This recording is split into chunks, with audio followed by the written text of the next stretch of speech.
भारत गौरव आचार्य श्री पुलक सागर जी गुरुदेव के प्रवचन और लेटेस्ट धार्मिक भजन व कार्यक्रम निशुल्क देखने व सुनने के लिए हमारे YouTube चैनल जीन शरणम मीडिया को आज ही सब्सक्राइब करें और सबसे पहले देखने के लिए बेल आइकन पर क्लिक जरूर करें। उल्लुओं की बस्ती में सूरज आ जाए तो उल्लुओं को बड़ी तकलीफ हो जाती है, क्योंकि कहा है उल्लू ऐसा प्राणी है जिसे अंधेरे में दिखाई देता है, सूर्य निकल आए तो उसकी आंखों में अंधेरा हो जाया करता है। ध्यान रखना, विचार करना है, सोचना है आपको। एक आदमी ने मुझसे पूछा, महाराज क्या करते हैं आप? मैंने कहा मुझसे मत पूछिए मेरे रोजगार के बारे में, मुझसे मत पूछो मेरे रोजगार के बारे में। आईना बेचता हूं अंधों के बाजारों में। ध्यान रखना, अंधों की दुनिया और आईने की दुकान, गंजों की भीड़ और कंगी की दुकान कहां से चलेगी मेरे भाई? विचार करिए। गंजों की भीड़ में कंगी बेच रहा हूं, जय कुमार जी विचार नहीं, तुम्हारा मेरे भी वही हाल है। ध्यान रखिए, गंजों की बस्ती में कंगी, अंधों की नगरी में आईना बेच रहा हूं। विचार करना है आपको। झूठों के बीच सत्य का प्रवचन समझ ही नहीं आता है। ध्यान रखिए, विचार करना है आपको, सोचना है। जब जब कोई सत्य धरा पे आया दुनिया ने विरोध किया। जीसस सत्य में जिए, दुनिया ने फांसी पे लटका दिया। मीरा सत्य में जी, जहर पिला दिया। चंदन वाला सत्य में जी, खुले बाजार में बिकवा दिया। ध्यान रखना, राम सत्य में जिए तो रावण विरोध करने को खड़ा हो गया। कृष्ण सत्य में जिए तो कंस आ गया। ध्यान रखना, जब जब कोई सत्य में जिएगा, सेठ सुदर्शन सत्य में जिए तो सूली मिली। मान तुंग सत्य में जिए, जेल मिला, कारागृह मिला। मान तुंग की बात कर रहा हूं, अभी जो चल रहा उसकी बात नहीं कर रहा हूं। ध्यान रखना, सोचना है आपको। गजकुमार सत्य में जिए तो जलती हुई अंगीठी रख दी सिर पर। पारसनाथ सत्य में जिए तो 7 दिन तक उपसर्ग हुआ करता है। और जब कोई महावीर सत्य में जीता है तो दुनिया उसके विरोध में खड़ी हो जाया करती है। ये दुनिया है, ये झूठ का साथ देती है। एक बात बताओ, जब जीसस को सूली दी जा रही थी, कितने लोग उनके पक्ष में थे? कोई नहीं था। उनके ही पादरियों ने उन्हें सूली पे लटका दिया। ध्यान रखना, कोई पक्ष में नहीं होता है। मानतुंग जब जेल गए, कोई पक्ष में नहीं हुआ। महावीर पर उपसर्ग हुआ, किसी ने महावीर का साथ नहीं दिया। ध्यान रखना, लेकिन एक बात याद रखना बारामती वालों, कि असत्य के साथ कितना भी बहुमत हो उसकी कोई कीमत नहीं होती है। और सत्य अकेला भी खड़ा रहे तो बहुमूल्य हुआ करता है। जीसस सत्य को फांसी भी मिले तो चलेगा, असत्य की भीड़ किसी काम की नहीं हुआ करती है। ध्यान रखिए, सत्य में जीने का प्रयास करो। सोचना है आपको,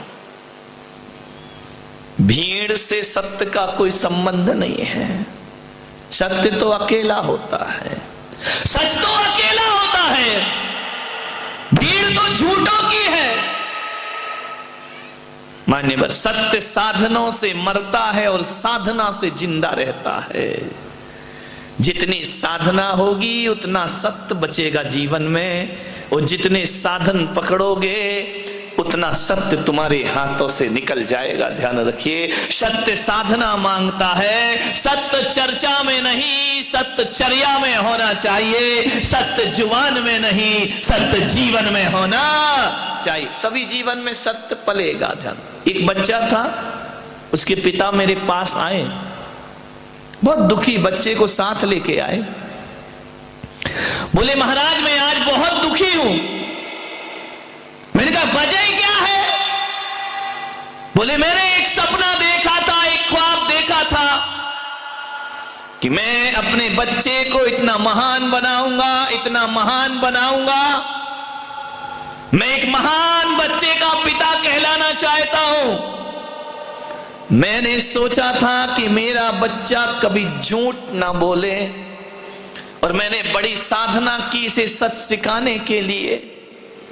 लेकिन आज मैं इसलिए दुखी हूं, आज इसलिए मुझे दुख हो रहा है, आज इस बात का मुझे दर्द है कि 15 साल का ये मेरा बच्चा हो गया, आज इसने पहली बार मुझसे झूठ बोला। महाराज, मेरी जिंदगी भर की 15 साल की साधना मिट्टी में मिल गई, इस बच्चे ने झूठ बोला। मैंने कहा एक काम करो, तुम मेरे कमरे से बाहर जाओ, बच्चे को कमरे में छोड़ो। पिता बाहर गया, कमरा बंद किया, बच्चे से मैंने पूछा कि बेटा एक बात बताओ, गुरु से झूठ नहीं बोलना, क्या तुमने आज झूठ बोला? उसने कहा हां महाराज, मैंने आज झूठ बोला। मैंने उस बच्चे की पीठ थपथपाई कि तूने भले पिता से झूठ बोला हो, लेकिन तूने मुझसे सच बोला, इस बात का तुझे धन्यवाद प्रदान करता हूं।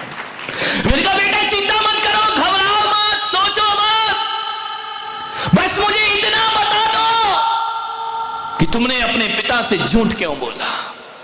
उसने कहा महाराज, मैं स्कूल गया,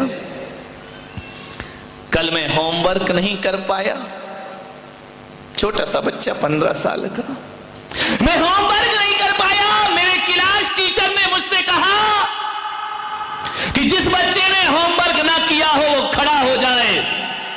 बोले मैं खड़ा हो गया, मेरे क्लास टीचर ने मुझे हाथों में डंडे मारे। तो मैंने कहा इसमें झूठ बोलने की क्या जरूरत? बोले महाराज इसलिए मैंने झूठ बोला कि मेरे बाजू में मेरा दोस्त बैठा था, उसने भी होमवर्क नहीं किया था, लेकिन वो खड़ा नहीं हुआ। उसने झूठ बोला, उसे मार नहीं पड़ी, मैंने सच बोला तो मुझे मार पड़ी। तो मैंने सोचा कि यदि घर जाकर पिता से सच बोलूंगा तो मुझे फिर और मार पड़ेगी, इसलिए आज मैंने जिंदगी में पहली बार अपने पिता से झूठ बोला। उन्होंने पूछा बेटा स्कूल में कैसे पढ़ाई की? मैंने कहा बहुत अच्छी पढ़ाई की। मतलब एक दोस्त से पता चला कि इसने होमवर्क नहीं किया था तो इसे मार पड़ी है। मेरे पिता को बहुत दुख हुआ, लेकिन महाराज इसमें मेरी गलती नहीं। मैंने बाजू वाले दोस्त से शिक्षा प्राप्त की थी कि झूठ बोलो तो मार नहीं पड़ती, सच बोलो तो मार पड़ा करती है। यदि मैं पिता से सच बोलता तो पिता भी मुझे मारते कि तूने होमवर्क क्यों नहीं किया। ध्यान रखिए मान्यवर, क्या आप अपने घरों में ऐसा व्यवहार नहीं करते? आप डांट डांट के सच बुलवाते हो, और सच बोल दे तो उसके बाद फिर उसे मारते भी हो, पीटते भी हो। आपसे मेरा निवेदन है, यदि इस तरह की प्रवृत्ति रही, उस पिता को मैंने बुलाया कमरे में और मैंने कहा कि तुम्हारे बेटे ने झूठ बोला, मेरी साधना बेकार हो गई महाराज, मेरे बच्चे ने झूठ बोला। इनका बच्चे ने झूठ नहीं बोला, तुम्हारे तरीके ने उसे झूठ बोलने को मजबूर किया। आप बताइए यदि बच्चा ने होमवर्क नहीं किया तो आप क्या करते? बोले मैं इसे डांटता। मैंने कहा बस ये डांट ही उसे झूठ बोलने को मजबूर कर जाया करती है। सत्य को प्रताड़ित करते हो, जो सच बोले तो डांट खाए।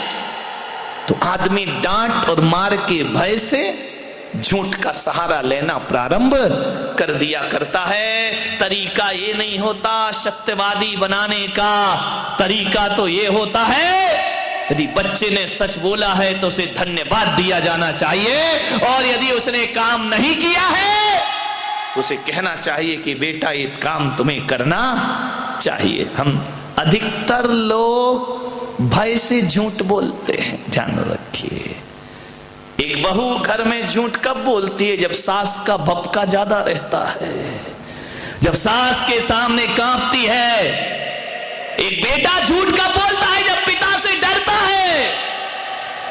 एक बहन झूठ कब बोलती है? जब भाई का खौफ रहता है जीवन में। ध्यान रखिए, ये डर मिटाओ। ये डरा करके आप दुनिया को सत्य की साधना नहीं करा सकते हैं। ध्यान रखिए मान्यवर, मेरा आपसे निवेदन है, दो कारणों से आदमी झूठ बोलता है। या तो लोभ लालच से झूठ बोलता है या भय से झूठ बोलता है।